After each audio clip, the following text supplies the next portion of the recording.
Narito ako sa isang lugar na hindi ko maintindihan. Narito ako sa isang lugar na hindi ko maintindihan. Narito ako sa isang lugar na hindi ko maintindihan. Oops, teka lang. Ibahin lang natin ng kaunti. Narito ako sa isang lugar na hindi ko maintindihan. Nakikipagsapalaran sa buhay na ang hantungan ay kawalan. Ay, panghuli na pala dapat to. Ito pala dapat muna.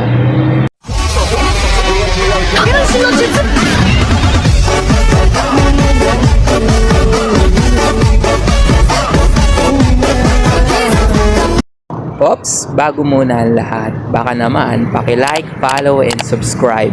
Ano, tara na, let's go! Ang Cabanatuan City ay matatagpuan sa gitnang Luzon.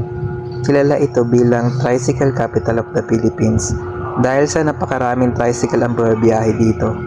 Ito rin ang sentro ng edukasyon, kalakalan at medisina sa lalawigan ng Nueva Ecija. Meron din itong masaganang produksyon ng palay kaya tinatawag din itong Rice Bowl of the Philippines. Isa sa mga sikat na produkto dito ay ang longganisang baka, tinatawag na batotay. Pwede rin siya ihalo sa mga ulam. Ayan, hinalo ko sa ulam namin na tokwat toge. Ang Cabanatuan ang isa sa mga pinakamainit na napuntahan ko. Hulaan mo kung bakit. Dito lang ako naliligo ng 3 beses sa isang araw. At dito ko lang din ginagawang number 3 ang electric fan. Now you know. Subukan mo maglaro sa ganyang court.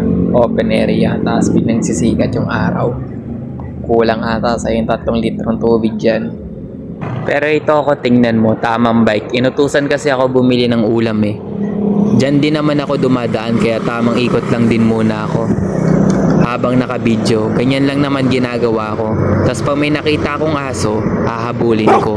Minsan kumakanta lang din ako ng kung anong pumasok sa utak ko. Kung minsan naman ililigo ko sa daanan kasi ayoko daanan yung hams. Kung minsan naman napapalingon ako sa likod kasi may maganda akong nakitang babae. Wow! Tapos napapalingon na naman ako sa kabilang banda kasi may mangga naman na pwede pitasin. Tapos pag nakafocus naman ako sa daanan, may makikita kong barya sa kalsada. Kala ko 5 piso kasi medyo malaki. Pag prinanuhan ko, piso lang pala. Pero dadamputin ko pa din yun. Alam ko kasi yung feeling na binabaliwala yung halaga.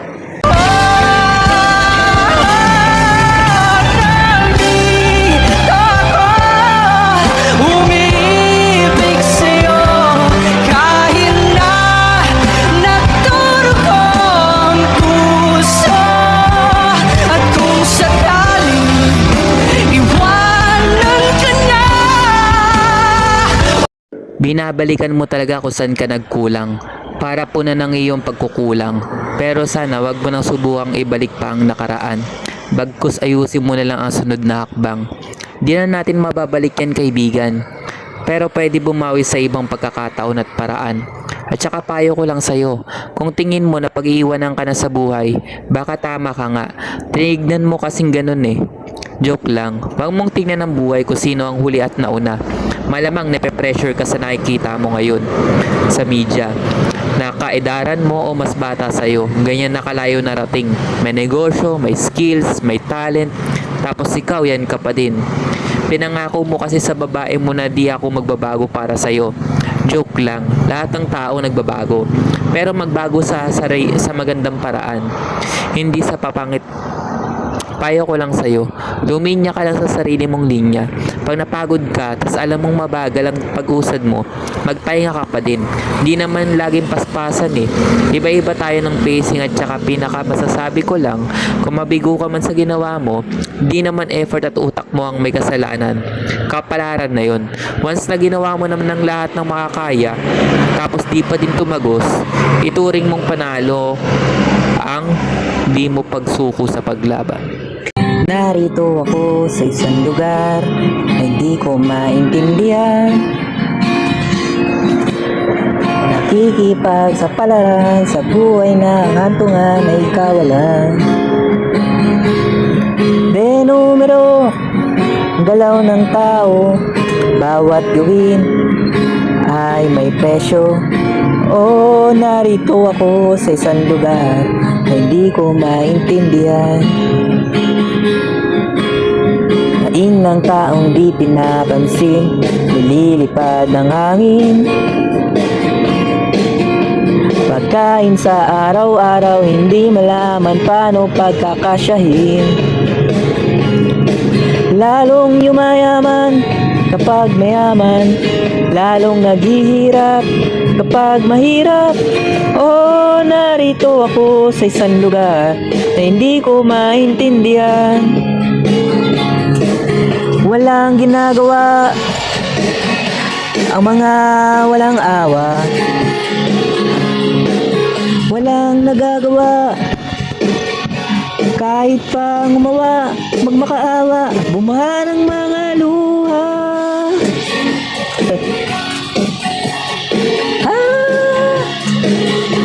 Bumaha ng mga luha.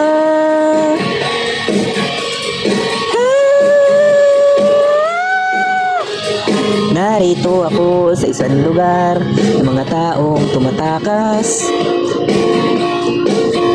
naghahanap ng swerte sa iba dahil dito'y wala ng bukas.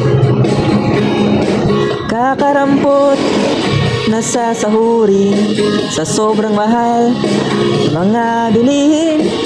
Oh, narito ako sa isang lugar na hindi ko maintindihan.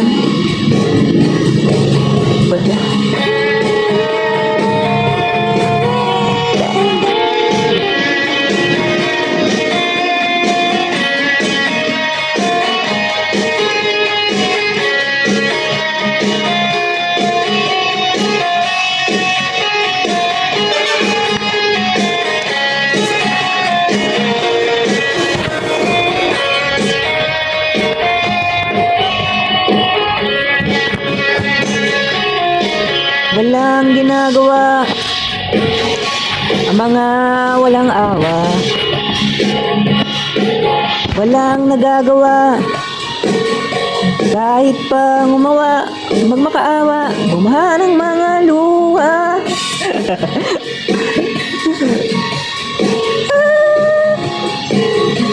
Bumaha ng mga luha.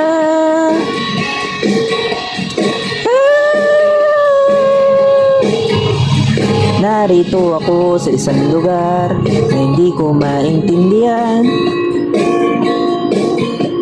Nakikipagsapalaran sa buhay ng hantungan ay kawalan.